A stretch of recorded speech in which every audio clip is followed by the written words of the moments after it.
All right. Hey, everyone. So just wanted to give a recap of yesterday's meeting. That way it's a little quicker for those of you who just want a brief recap, or those of you who weren't able to make it and want to watch the recording. So a couple things. For those of you who use any transaction coordinators other than Jennifer Lee, which you're more than welcome to use whoever, we are going to be putting together some training videos. It's going to be super quick and brief for them, but on what we expect at Vision Forward Realty for how to use paperless pipeline, what documents to upload, when to upload them, when we send out the commission demands, how things get triggered. It's super straightforward, and honestly, it's not a huge waste of time training video. I've just found quite a few different transaction coordinators have been calling me asking these questions. So it's going to be really quick and brief, but it is kind of going to be it is going to be a requirement, not kind of. It is going to be a requirement that every transaction coordinator watch that way they understand, hey, this is what I'm supposed to do here and here, and they don't have to call me or email me. So yeah, we will have that coming out. Along with that, one of the main things I wanted to talk about as well is the buyer inspection waiver and the buyer inspection election form. So we've had it quite a few times where HOAs are responsible for the outside of the home, including the roof.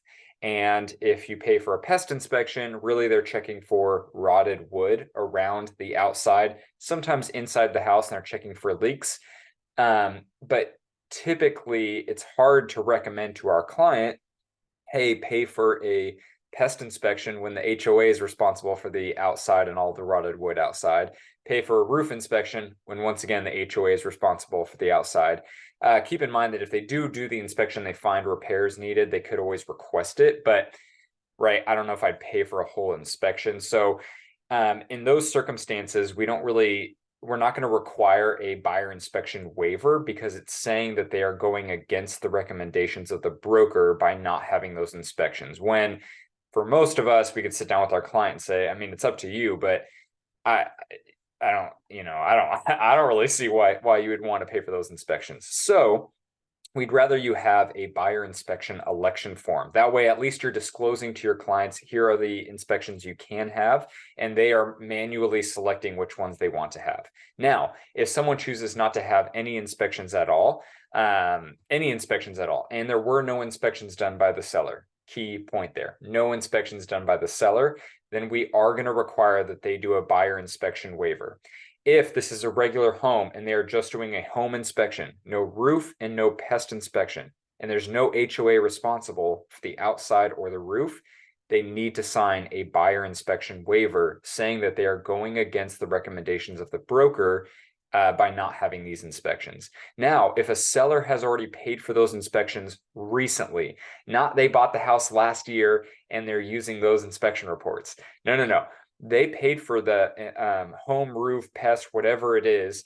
It could be all three or just one of them. If they already paid for them before they listed the house, or if they fell out of contract with a previous buyer who paid for those inspections and they're providing that, we do not require that your client also pay for their own inspections, because after talking with my attorney, it just doesn't make any difference, right? Information is information.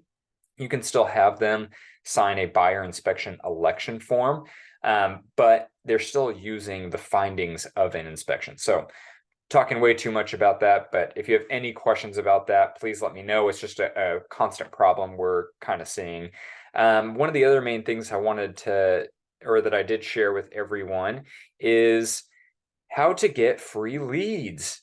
All right, so this is Lofty. Now in Lofty, if I come to marketing, a lot of us need to improve our profile. Now over here in settings, I want to make sure that every detail is put in. What is my position? I want to connect my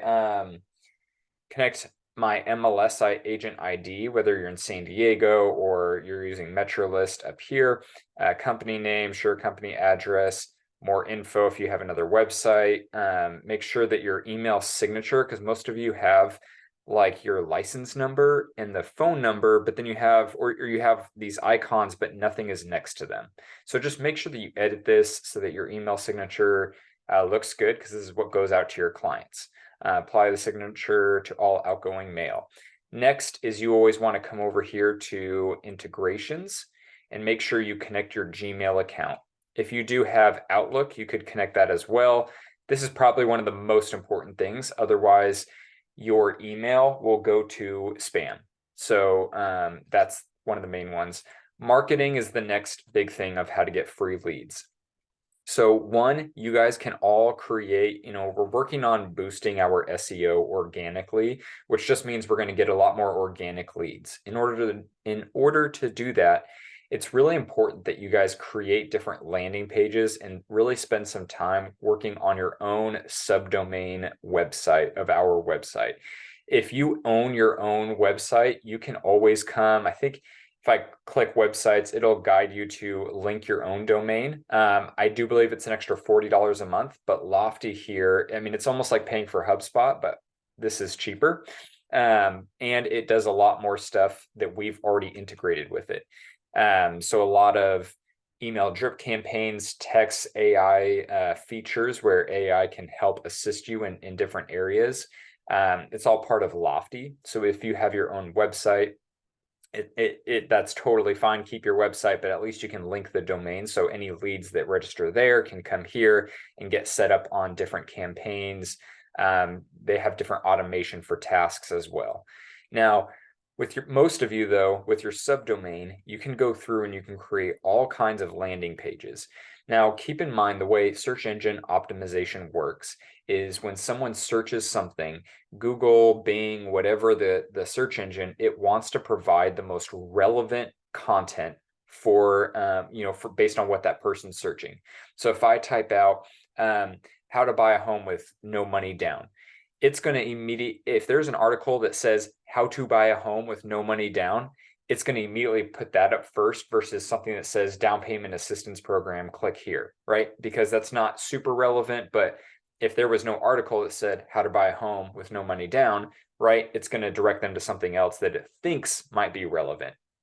So how do you make yourself more relevant? How do you get more leads? You create landing pages. You can do this through listing search campaigns, which I do like. And what I would do is when you create this, and if you need help with it, feel free to reach out, or featured area page. What I would do is I would create this. I would create both. Put in a city, and a lot of times you're going to see a neighborhood that pops up.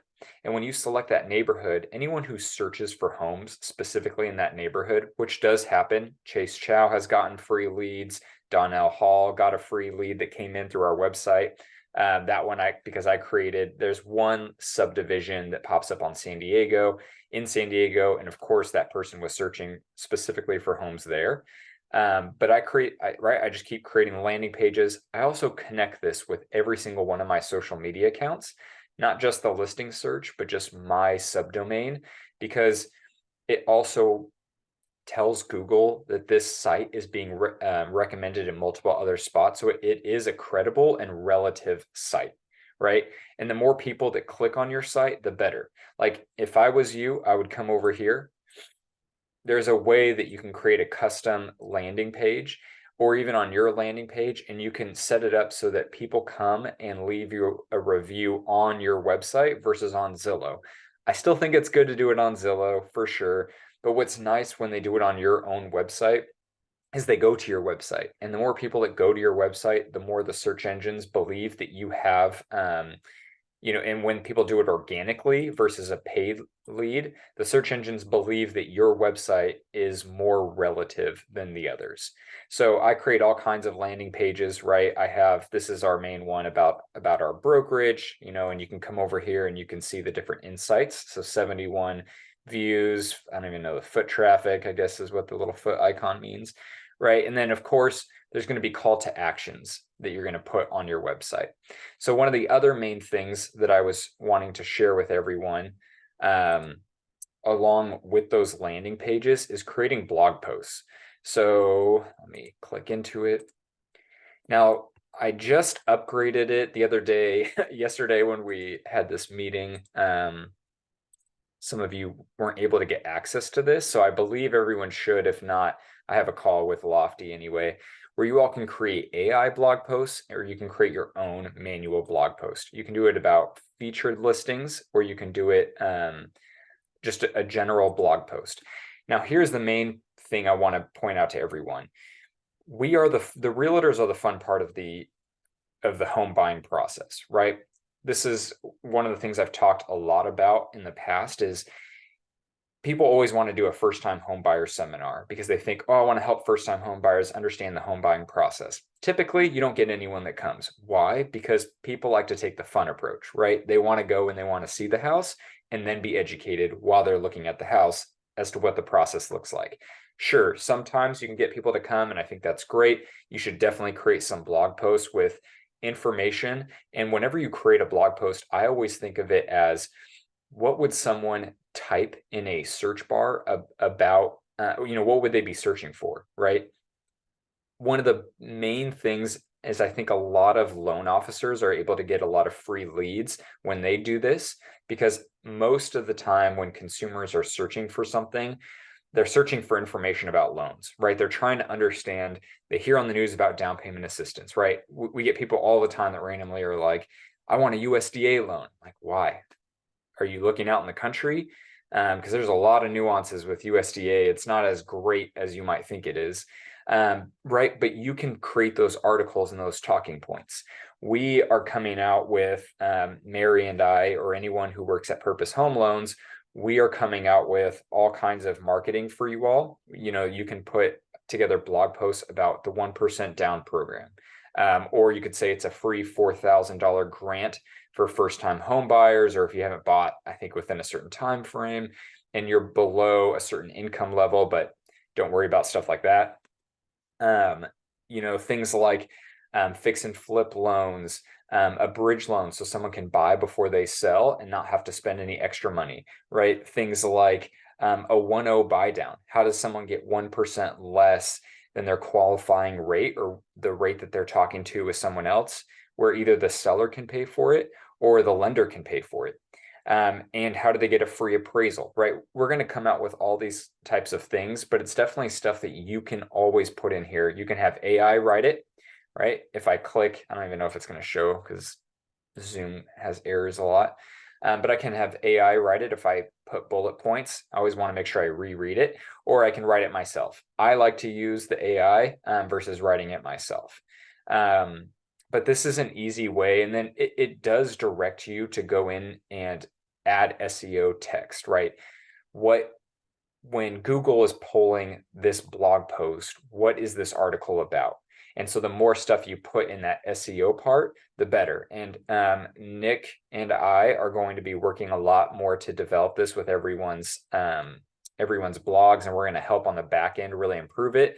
But the more content you all create, the more relevant our total website is, but the more relevant your website is as well. So once again, I think there's a lot of potential to get free leads in the niches, right? In the niche type of markets. That's why I like to do the seminars on, getting rental properties, because it's hard to find information about, how do I build a portfolio of rental properties? What is the benefit? Is it really that hard? Are tenants really that bad? And so the more information you can put on the website, the better, right? Even things like our free Easter egg hunt coming up, which is the Saturday before Easter, right? Writing an article about it, having AI write it about how it's going to be so much fun and it's a great thing. People who Google search free Easter egg hunts in Roseville, that's going to pop up, or free Easter egg hunts in the greater Sacramento Valley, that's going to pop up. So those are the main things. The other one is Open Door came out with their cash offer program. They've had this in the past, right? I've lost 3 clients who would call me and say, hey, I got a cash offer from Open Door. I want to sell my house, but it looks too good to be true. Can you look over the offer? And after looking over the offer, I said, this is too good to be true. But it is true.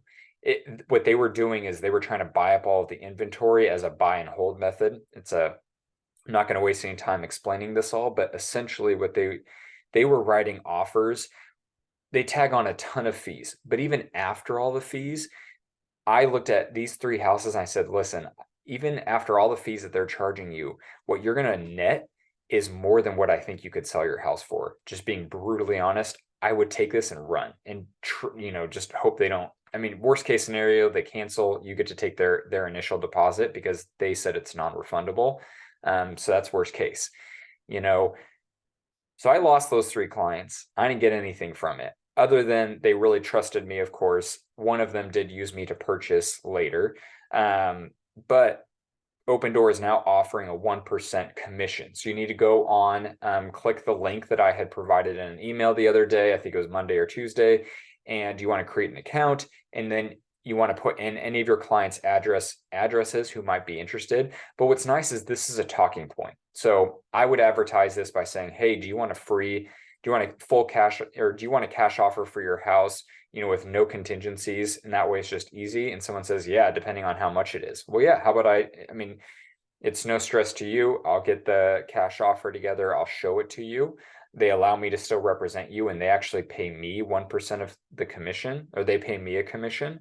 But if it doesn't look good, I'll also give you the option if you were to list with me and how much you could possibly sell with that.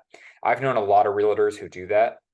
And sure, some people will take the cash offer, and at least that's 1%, and it's quick and easy. But a lot of people might say, hey, I think I'm open to listing my house with you. And then you have listings. So that's something that I would double, triple, quadruple down on. I mean, I would meet with any title escrow rep that you can and get a list of people in a neighborhood, create flyers. I would create like 5 different blog posts about this, and I would keep posting it on my social media because it's a huge thing. And then the last thing we really talked about was the Series 65 license. So we are working probably March or April. We will be purchasing a building for all of us to have an office to work out of, but also the other half of the building is going to be rented out to another business. And we will use that building and build equity in it, and leverage that equity.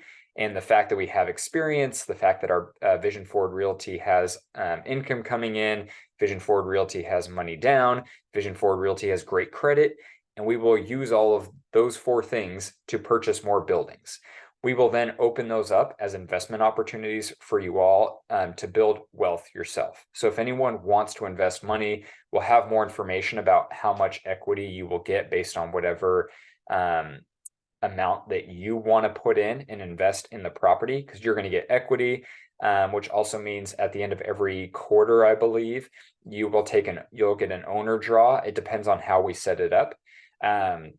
But in order to participate in that, you'll need to be a accredited investor, which means you make $200,000 or more the last 2 consecutive years, or as a couple, if you're married, you both make $300,000 or more consecutively for the last 2 years. Or you can go get a Series 65 license. You're not a financial advisor. Technically, you can get paid to make recommendations for investments, but not commission on investments. The main thing with that Series 65 is you don't necessarily have to do any courses. You can you can just go and take a test. So a few of us are going to be looking into a few different courses to prepare you for the test, like test prep courses. I don't think it's going to be super hard, but we'll see. It more is making you an educated investor. So we're going to be putting out information about different courses that are available. I highly recommend doing it, because I really believe that this is how our brokerage is going to be very different than other companies. We're going to really help you all build a lot of wealth, and there's powers in numbers, right? You as an individual, you may not have amazing credit or the income or the qualifications, whatever it may be that banks look at in order to give you a huge loan, a $2 million loan for a 10% cap rate commercial building or apartment complex.